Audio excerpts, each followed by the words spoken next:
Satu ulasan dari syahbudin.com, satu berita terkini.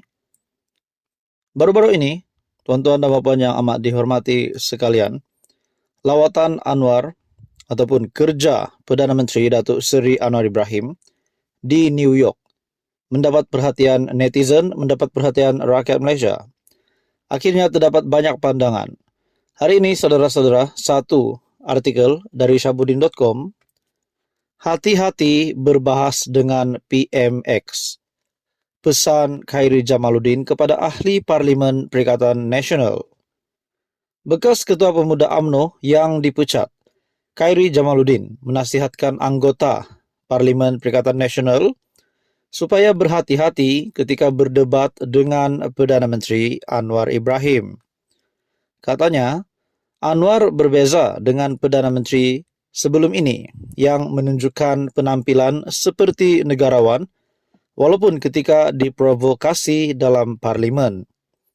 Tetapi PMX, dia antara Perdana Menteri yang suka provokasi balik kerana latar belakang pejuang jalanannya, katanya dalam rancangan bual bicaranya di YouTube.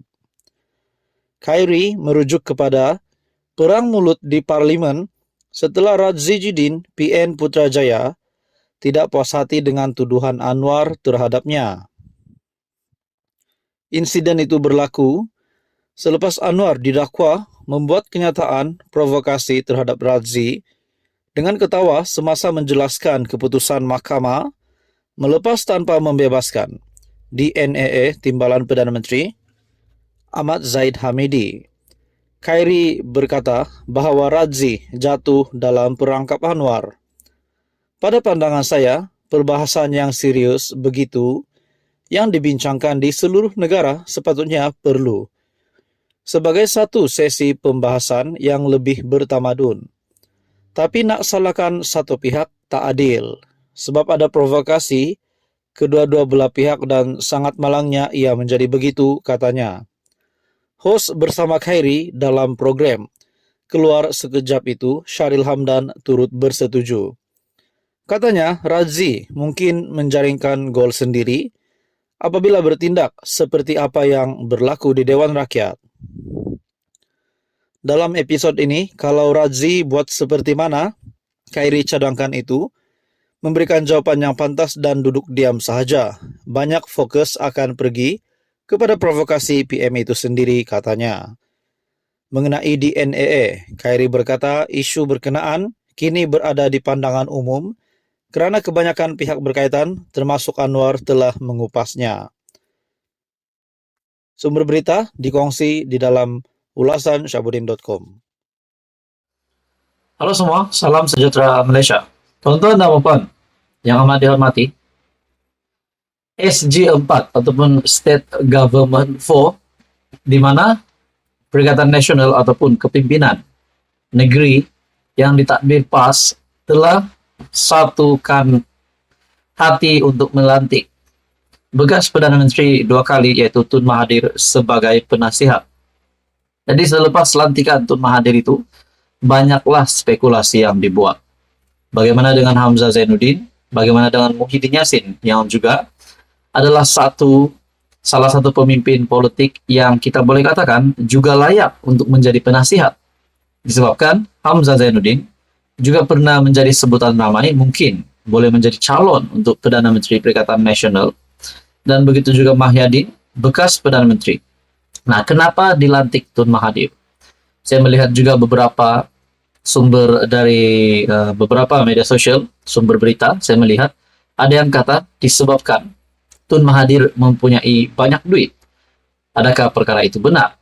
Nah, saudara-saudara, tuan-tuan dan puan, susulan daripada lantikan Tun Mahathir sebagai penasihat 4 negeri Perikatan Nasional, akhirnya Razali membuat kenyataan SG4, State Government 4, bukan untuk berpolitik, tapi bangunkan negeri menurut Razali. 4 kerajaan PN yang ditadbir oleh PN atau State Government bukan untuk berpolitik, tetapi ia bertujuan membangunkan 4 negeri berkenaan yang sentiasa dianggap mundur oleh Kerajaan Persekutuan. Ketua Penerangan Parti Pribumi Bersatu Malaysia, Datuk Razali Idris berkata, SG4 ditubuhkan bagi menyatu padukan 4 negeri selain pembentukan. Gabungan itu demi kebaikan dan kepentingan mengetahui cara melaksanakan projek di negeri tersebut. SG4 bertujuan meningkatkan tahap berganda ekonomi, pelaburan dan sosioekonomi rakyat berkaitan 4 negeri diterajui PM. Ini merupakan langkah pembaharuan yang berani dan luar biasa. Satu inovasi gandaan ekonomi, pelaburan dan sosioekonomi bagi 4 negeri, yaitu Terengganu, Kelantan, Kedah, dan Perlis yang mempunyai tarikan dan keunikan tersendiri sebagai asas kekuatannya menurut Razali. Pada 14 September lepas, Menteri Besar Terengganu Datuk Seri Dr. Ahmad Samsuri Mokhtar menyatakan 4 negeri bawah pentadbiran PN bersetuju mewujudkan kerjasama dikenali SG4 bersama Tun Mahathir Mohamad. Nah, saudara-saudara, adakah di sini segala permasalahan yang dialami oleh 4 negeri PN itu, jawabannya ataupun penyelesaiannya ada di tangan Mahathir? Adakah di sini pas dilihat lebih berharap kepada Tun Mahathir hari ini berbanding Muhyiddin dan Hamzah Zainuddin? Nah, itu pun menjadi persoalannya. Ada yang kata Tun Mahathir tak layak untuk menjadi penasihat. Beliau sepatutnya rehat dan tidak lagi aktif dalam kancah politik Malaysia. Walaupun kenyataan dari Razali ini bukan tujuan untuk berpolitik, tapi saya yakin, saya juga percaya sedikit sebanyak akan terlibat juga dengan politik. Nah, tuan-tuan dan puan, akhirnya Razali SG4. Beliau berkata SG4 bukan untuk berpolitik, tapi bangunkan negeri. Nah, kita lihat seberapa lama Tun Mahathir akan bertahan menjadi penasihat PN. Ataupun kalau berjaya misi dari 4 negeri PN ini yang mewujudkan kerjasama bersama dengan Tun Mahathir, kalau berjaya misi ini, adakah selepas ini Tun Mahathir juga berpeluang untuk mendapat satu lagi jawatan yang lebih tinggi, bukan lagi sebagai penasihat, tapi mungkin di dalam kepimpinan Perikatan Nasional sendiri. Nah, apa pula pendirian-pendirian pemimpin bersatu selepas kalau Tun Mahathir mampu berjaya merealisasikan impian 4 negeri Perikatan Nasional ini. Sekiranya beliau berjaya, apakah pula